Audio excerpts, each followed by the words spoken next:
they had not come back in a game all year. They had not shown yet that if they fell behind, they could deal with the adversity that was. That was certainly not Nick Sirianni's game plan, but when it presents itself, you prove that you can handle it.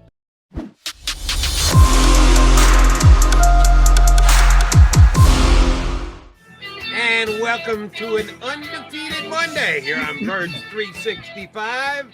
The one and only undefeated team in the National Football League of the hometown Philadelphia Eagles.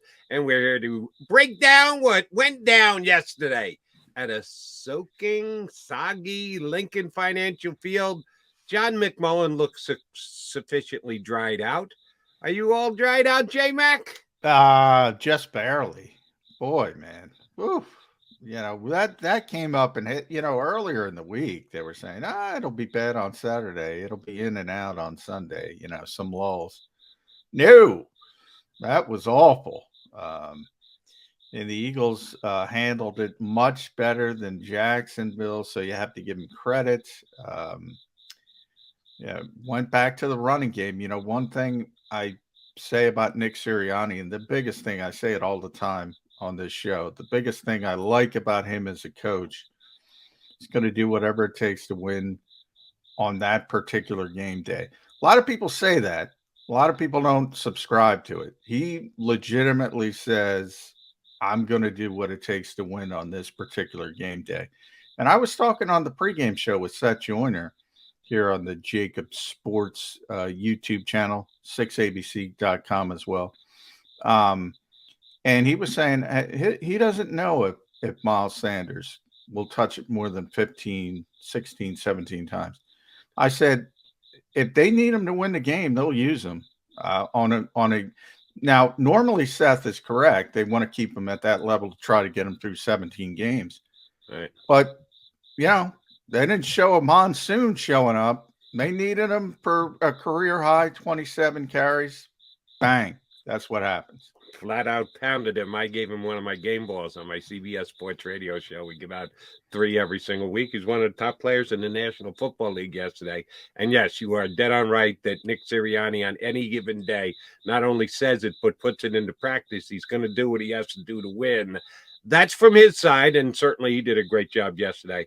But the players came up big as well. They checked the box yesterday, John.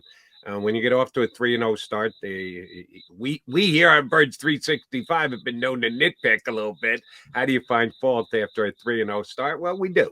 There wasn't all that much to nitpick yesterday. And even with the fact that Jalen Hurts threw a tipped pick six yesterday, A.J. Brown might have made a half-hearted effort at a tackle. They fell behind 14-0 before the first quarter was out. They had not come back in a game all year. They had not shown yet that if they fell behind, they could deal with the adversity that was. That was certainly not Nick Sirianni's game plan, but when it presents itself, you prove that you can handle it. And that's exactly what the Eagles did yesterday. They persevered. They did not lose their focus. They went 29 unanswered points, which is always a very good thing. They just keep checking boxes, Johnny Mac. Yeah, they do.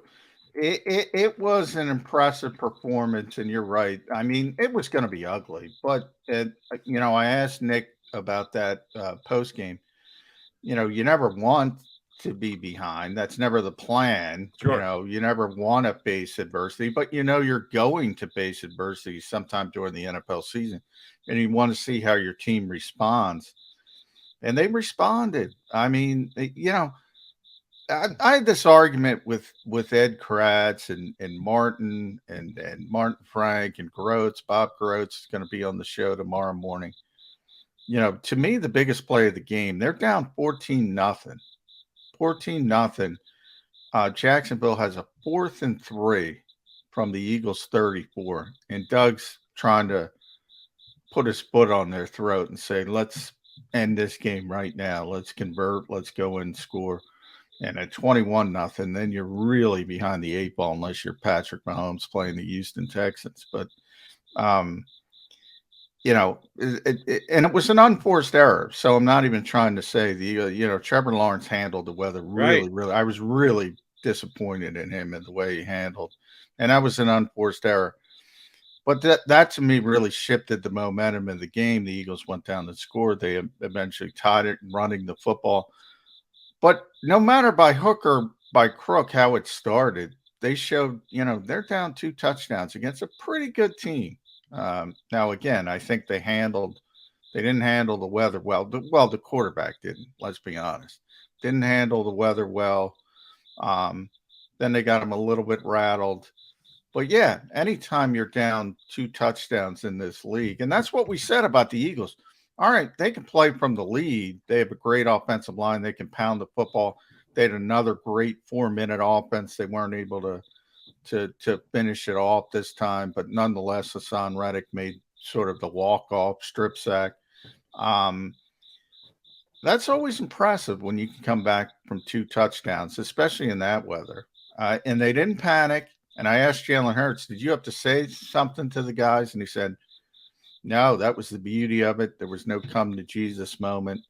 Everybody knew what they had to do, and they didn't panic. Another thing that I thought was impressive for the Eagles yesterday, and again, it falls under the same exact category of nowhere in the game plan you write down fall behind 14-0. No. You also do not write down in the game plan lose your star left tackle and your CB1, who's had a 2-interception game already this year, in Mailata and Slay both going down before you could blink in the game. They were both not only off the field, but back in the locker room being attended to. Next man up.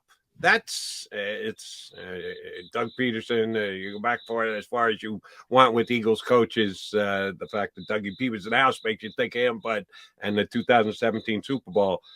That's the mantra of every single team across the National Football League, has been forever. You have to have guys who come off your bench, who can hold down the fort, who keep the drop off to a minimal. They did that yesterday in both of those spots, J-Mac. Our buddy Zach Mack, not terrible, got off to a little bit of a slow start. Don't think he was ready to jump right in and be as big a contributor as he was. But over the course of the game, he got better. And Driscoll at left tackle, same thing. First couple plays, not quite ready. But after that, he was damn good. That's a really good sign. When you lose not only starters, but significant starters. You're talking about Mailata and Slay. You're not talking about your 18th or 19th out of your top 22 starters on offense and defense. You're talking about key guys, and the drop-off was not bad at all yesterday. Just another box check that, hey, deal with adversity. Adversity comes at you in several different waves. Yesterday, for the first time really this year in the regular season, it was injury-related. You didn't see that bad a drop-off, Johnny? No, you didn't. And I do think the weather kind of helped the Eagles there from the standpoint of, and I'll throw Avonte Maddox, who didn't play in the game, in there as well, and Josiah Scott coming in for him. Maybe if it were a nice, and Jody, you got a little blood dripping from him. Just wanted to let you know. But Josiah Scott coming in for Avonte Maddox, I was a little bit surprised. Well, I'm not surprised. I thought there were some different ways they could go, in the fact that Chauncey Gardner-Johnson, we talked about in the slot. Potentially they could start Kayvon Wallace. They just decided to go what you said, next man up, and they were able to persevere. Now I wonder if it were a nice day and they might have been able to take advantage of Scott out there. They might have been able to take advantage of Zach McPherson coming in so early in the game. But hey, it was what it was. And I think those guys really stepped up. And Jack Driscoll especially, because I was concerned about that one. The guy never played left tackle. I mean, he's always been a right-handed player, right guard, right tackle. And remember, it's not only Jordan Mailata, Andre Dillard's out. So Andre would have been in that position. So you're essentially down to your third left tackle against a pretty good defense with some pretty good pass rushers. And he really held his own. And again, the weather helped a little bit, but so what? I mean, everybody's playing in the same weather. And Hassan Reddick brought this up. Nobody was talking about the weather when we were down 14-0. Everybody's playing in the same weather. The Eagles handled it better. But I do think when it came to the next man up guys, the Driscolls, the Scotts, the Zach Macks, I do think the weather helped a little bit to try to make it a little bit easier. And you hope, look, I mean, we got to watch. Slay seemed fine. That was weird. You know, he only played I think 3 snaps, so it was the first series and he was out.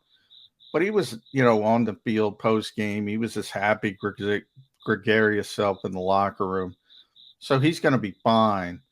Um, Jordan was trying to get back in the game as late as the third quarter, so I don't think it's terribly serious. Now maybe we'll have to watch during the week. Maybe it could be a week or two or something of that nature, depending how difficult that injury is. Isaac Samalo left late, and when we talked to Nick Sirianni, he had not talked to the trainers yet, so we'll get more information on that. So he had to leave as well, and Suo Peta came in. And boy, this game changed. They were down 14-7, Jody, and they had that 9-play drive, 8 runs of the 9. The other was a screen pass that Dallas got it. And it was Kelsey and Sayamalo just blowing people off the ball. I mean, just blowing people off the ball. These holes are, we talked about Miles Sanders. Miles had a great game, but boy, it's easy to run behind this offensive line when they're clicking. Exactly where I was going next, Johnny Mac, because I want to give Driscoll credit. Filling in, not knowing he's going to play, playing on the opposite side of the line where he usually plays, all those things you attributed to him, which are dead on right. They owned the offensive line all day. Didn't matter who was in there. As you mentioned, Suo Peta came in, did the job late. But Kelsey and Lane and everyone else, they dominated. I don't want to take away from the great games that Miles had. And as you mentioned, most carries ever in a game for the Eagles. He was a workhorse, but there were some holes. And one of the knocks at Miles is every once in a while he likes to dance. He gets to a block and he makes the decision as to which way he's going to go. Sometimes he guesses right, sometimes he guesses wrong. But if you have to dance, that usually means indecisiveness. He danced a couple of times yesterday, made the right decision. Whether you're going inside or outside, when he had to make the decision, he made the right decision. But making the right decision, all has to be there. And man, they opened up some holes for him yesterday. Yeah, they did. I mean, Nick said, and he always says, you run for 200 yards, the entire offensive line's getting game balls, and they were over 200 yards. Again, 210 against a team who was giving up 55 yards per game coming in. So small sample size, but number one in the NFL. That was the interesting thing. Jacksonville was number one in the NFL in turnover ratio, +7. Quarterback turned it over 5 times. They were first in run defense, 55 yards per game. Eagles ran for 210. That, there were some market corrections going on, so to speak, in that Lincoln Financial Field. And the Eagles can run the football against anyone. And this is coming off of the rare week when they struggled a little bit at Washington. When they put their mind to it, they can run the football against anybody. And part of it is, I don't want to go too far with this, but I had this told to me it was really last year, 2021. Back in the day in college football, people used to hate playing Navy. Well, they still do. Georgia Tech, some of those teams that use the triple option. And the reason why is because you can't justify practicing for it because nobody else runs it. So you do it for 1 week. You look like a moron trying to defend it. Your head's on a swivel. Now, usually the really good teams eventually out talent. And if Navy ever gets behind, the game's over because they can't throw the football. But it drives them crazy. In the modern NFL, obviously, it's not to that degree. But so few teams try to run the football consistently. It's all pass, pass, pass. Sometimes some can run it well. You have your Jonathan Taylor years, your Derrick Henry years. But nobody practices for it. We talk about it all the time, Jody. And then it shows up. Oh, go stop it. And you just get bowled over by the teams who can run the football. And that was, you're making your Georgia Tech Navy references.